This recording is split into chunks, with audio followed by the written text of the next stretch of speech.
Welcome back. We got a Dynasty first round rookie mock once again for you all. Hope you're all having a wonderful holiday season with you and yours. And you're hopefully going to have some Dynasty 2024 rookies to welcome to your team because we got some talented guys. That is a given with this class. What this video is going to be is a really short and sweet thought exercise and primer as we wrap up 2023 and transition into the loved 2024 offseason phase of things, if you will. And what this video is not quite going to be is this individual player analytical based exercise. And nor is it going to have these sexy or not so sexy landing spots for specific players, because I think that can only overcomplicate things and maybe give us some biases that aren't really indicative of the type of player that we might be welcoming to our roster. We're ultimately not drafting the team, we're drafting the player, right? And with that being said, guys, as we get into this video, I just want to say thank you so much for all the love and support you've shown on these first few videos. It means the world to me, more than you can imagine. We're on the road to 50. By the end of 2023, we're so close. I know we're going to get there. And then, well, we got road to 100. So with that, guys, 101 in a 12-team Superflex tight end premium Dynasty rookie mock. I got to go with Caleb Williams here. I think he is going to go either 1 or 2 in the NFL draft. That's just where we are and where things stand. And that's where he's going to go in your Dynasty rookie mocks and actual subsequent drafts, I should say. Not quite as much mock, if you will. This, of course, being a mock where quarterbacks go high in Superflex leagues. That's just the reality. Caleb Williams is a talented guy. You hear all the incredible comparisons, a little bit of a prospect fatigue playing into this point, but he is an incredible player and very much going to be potentially top 10 pick in terms of a startup value type player. I have him as a top 7 projecting quarterback on my most recent Dynasty quarterback rankings. Let me know how you guys thought of that video, but quarterback, in keeping with that theme, at the 102, I think we have to go Drake May here. I'm a pretty big Drake May guy. I really think he's on the same tier as Caleb, if you will. I'm going to ultimately still prefer Caleb because of his potential upside, gunslinging, big playability, I would say. But Drake May is no consolation prize. And it's funny throwing out the word consolation prize in, your Dynasty rookie mocks and who's at the top, who's maybe not first, who's second, third. Consolation prizes don't do really these type of players justice because they are uber talented guys, really going down to quite a considerable number, I think, in this first round, which just bodes well if you have first round picks this year. But like I said, Drake May, 102, 103. This is where it starts to get really interesting, although some might argue Marvin Harrison Jr., he should go 101, which I understand that argument. I really do. But I've got Marv here at the 103, and ultimately I just think quarterbacks are king in Superflex. That's just going to be kind of my tendency. Quarterbacks are the ultimate trade chips. Most leagues tend to have, just in Superflex leagues, obviously, inherently there's the positional value, but you just can't ignore the type of prospects we have at the quarterback class, just as you can't ignore Marv. And again, it's all individual context based. I don't know the exact components of your roster, but what I do know is Marvin Harrison is an incredible prospect who is easily going to be wide receiver 3 in my view when he walks into the league, right behind Justin Jefferson and Jamar Chase. That's the type of prospect he is, and really that name cachet, the name value, that weight in gold that is just going to follow with him and protect his value for years and years and years to come. And could you draft him earlier? Yes, I want to make that really clear. He is a special guy, but we have a couple special guys in this class. That's just the nature of this 2024 class. It is an incredible year. If you need some pieces, again, quarterback in particular, because at the 104, I'm going Jayden Daniels. Guys, he's rocketed up boards because of the incredible Joe Burrow-esque season that he's had down at Baton Rouge with LSU. He went on a tear. And look, we love these dual threat rushing upside quarterbacks. Jayden Daniels is that explosive playmaker, a Lamar Jackson kind of guy who absolutely deserves to be a top 4 Superflex Dynasty rookie pick. And he might, I could very much see arguments for him going higher than the 104, possibly the 102, guys. Maybe when it's all said and done, we'll see where he goes. But I think with Jayden Daniels, man, you look at the nature of quarterbacks in the NFL draft, they go high. Look at how Anthony Richardson has had his rise, right? All the way up to a top 4 pick in the NFL draft. There are quarterbacks who are extremely talented, and there are teams who will very much supremely, well, no, not, they need a supreme quarterback. They're in a dire need of a quarterback. And look, I look at the Commanders as high as a top 5 potential pick. They could be that third team along with the potential Patriots and the Bears, or if the Bears trade out based on how Justin Fields is playing, I don't know. But there are going to be quarterback needy teams, and man, of course I jinxed Sam Howell like that and how I ranked him in my Dynasty quarterback ranking tier list. But this isn't meant to be specifically team-centric, right? I just want to give Jayden Daniels, showing him some love because he is QB3 at this point in time. He's got QB1 upside, guys, from a Dynasty and a fantasy standpoint, in terms of the rushing upside, the explosive passing, deep accuracy that he provides. He's an awesome option at a 104. Awesome option. I could easily see him going higher. Really, you can prefer whichever type of player you desire here. I wouldn't be so opposed if you had a different order of guys for the top 4. I really wouldn't be opposed. Even stretching out, I would say to the 105 here. 105, I got to go with Malik Nabers. Malik Nabers, some prefer him to Marvin Harrison Jr. in terms of got well-respected voices. I'm not making this up. Tune into Matt Waldman, RSP, his rookie portfolio. He's done an incredible job. He's really been scouting and almost operationalizing, charting a bunch of prospects now for years and years and years, and taking obviously their college and the NFL. Respected voices are saying Malik Nabers potentially has more of a NFL ready type game in the mold of a potential Jamar Chase. I'm going as far as to say, look, I think he's on the same tier as Marvin Harrison. He's that good of a receiver. He is that good. He's such an, talk about LSU, that theme of explosiveness. Malik Nabers hooking up with Jayden Daniels to the tune of 1,500 yards, 15 touchdowns, give or take. Unbelievable prospect.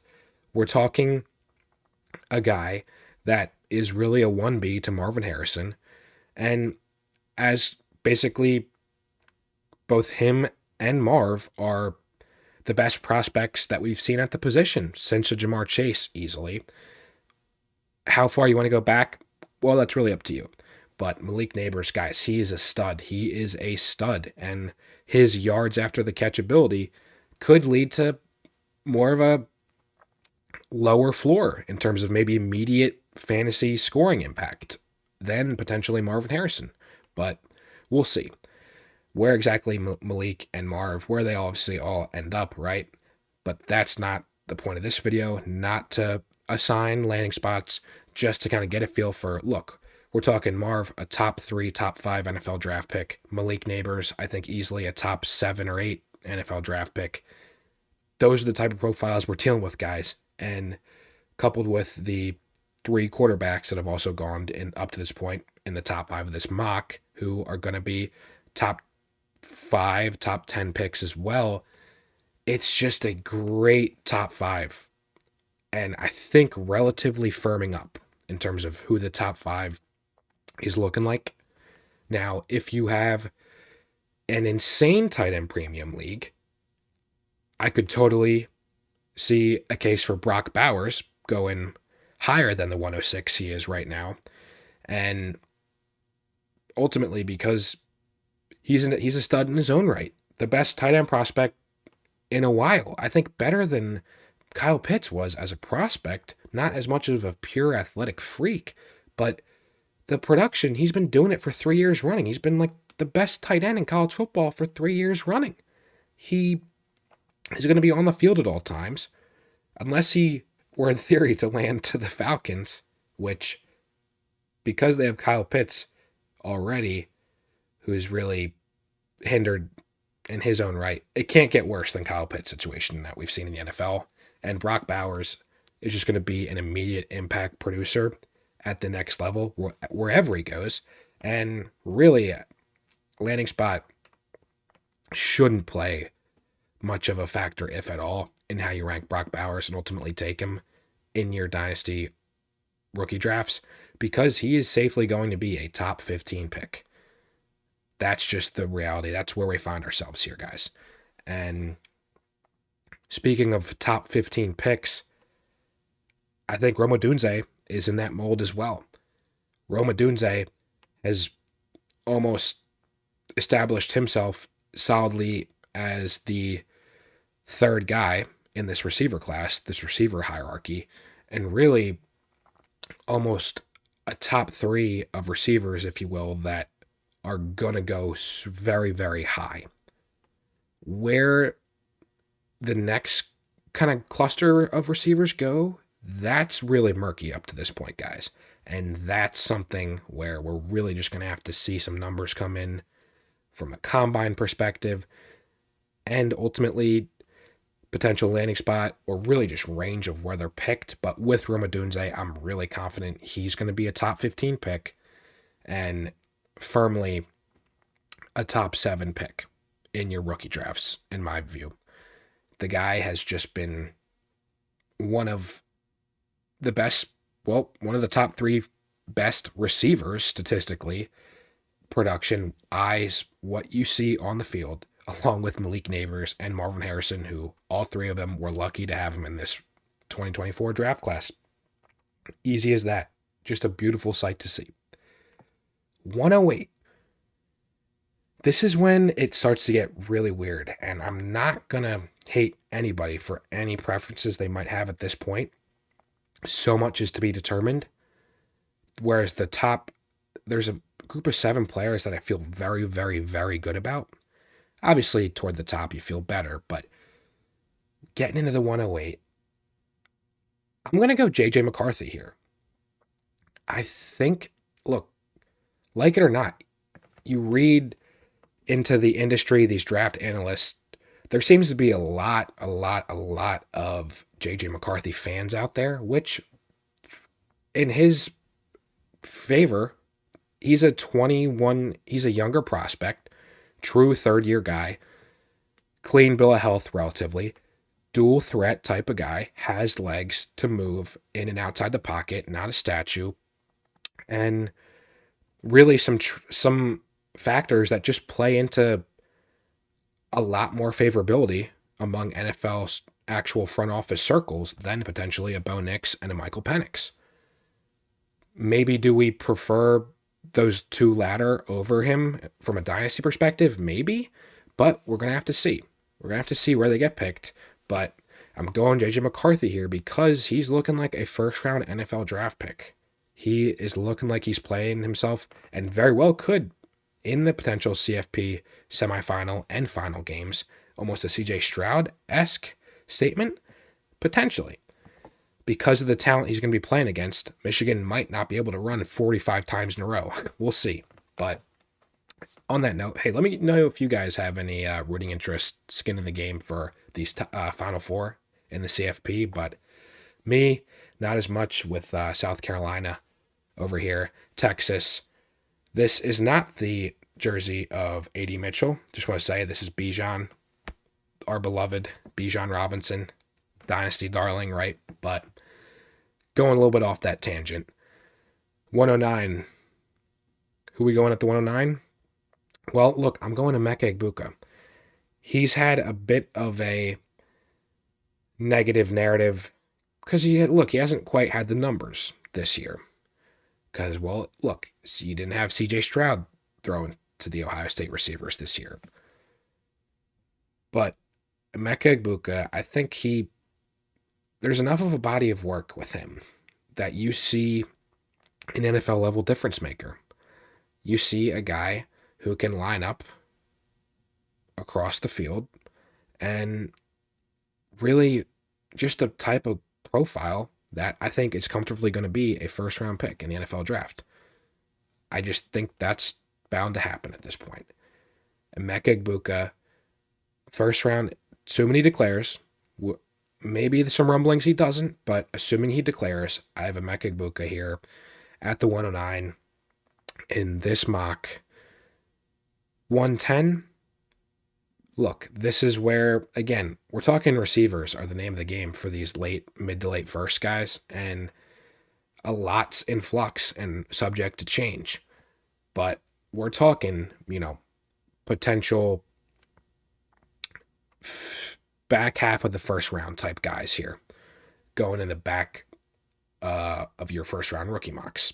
But nonetheless, so who do I have as those potential 16 to 32, kind of back third of the first round, day one of the NFL draft in this rookie mock? I've got Keon Coleman at the 110. Look, talk about a narrative not really quite going in his favor. I think there's some Quentin Johnston syndrome here with Keon, and I think unfairly so. I just think Keon Coleman, look, he has a lot of love out there for evaluators. I think much more than Quentin Johnston did, and he's just a better player. He's a better player than Quentin Johnston, and we'll see. We'll see where he goes. But 111, I'm going to go another receiver. Surprise, surprise. I got to go with Brian Thomas here. Brian Thomas Jr. Look, Malik Neighbors, Brian Thomas Jr., you basically had production levels, that you really haven't seen in quite some time. When have we last really seen it? Justin Jefferson, Jamar Chase level production. Just incredible symphony of this LSU offense. Jayden Daniels, Malik Neighbors, Brian Thomas Jr., bound to be first-round NFL draft picks and equally first-round Dynasty rookie picks. Brian Thomas here at the 111. Really another explosive guy. 6'4", 200. Has deep speed. Big play potential. Just really good options. Really good profile here at the 111. And last but not least, rounding out the 112, guys, I'm going with another pretty good profile of an athlete, of a potential producer, potential riser in the CFP. I made the distinction a little bit earlier in the video, but Texas 5, I'm going AD Mitchell. The Georgia transfer. Look, he has had not as crazy of a statistical year, as, the Brian Thomas Jr. that we just mentioned. Well, because he didn't have Jayden Daniels throwing to him, that's one thing for starters. Not to bash on Quinn Ewers. He might have a bit of a rise that maybe changes the trajectory of his potential draft status. I don't know. That's a possibility. But round out with AD Mitchell here. And I want to make it clear. This is ultimately not this player analysis, heavily individualized video, right, for how I've made these picks. It's more so an exercise of where guys are trending up to this point. We're slowly almost kind of trickling down in terms of where things are starting to maybe firm up, solidifying almost what's maybe crystallizing of who's going to be at the top, who's going to be toward the bottom of these first round picks. That's really to be determined, and there's a lot in flux with that. But hey, flux is the name of the game after all in this Dynasty fantasy football game that we all love, near and dear, hold to our hearts. But I'm Colin on the Dynasty Psych channel. I'll see you guys. Have a wonderful new year. Road to 50. We are smashing that. We're on the road to 100 and then 1,000 and then 10,000. But we're not getting too in over our heads like we can't in our leagues. And I'm not going to on this channel. We're being where our feet are and enjoying life, having fun. Have a great new year.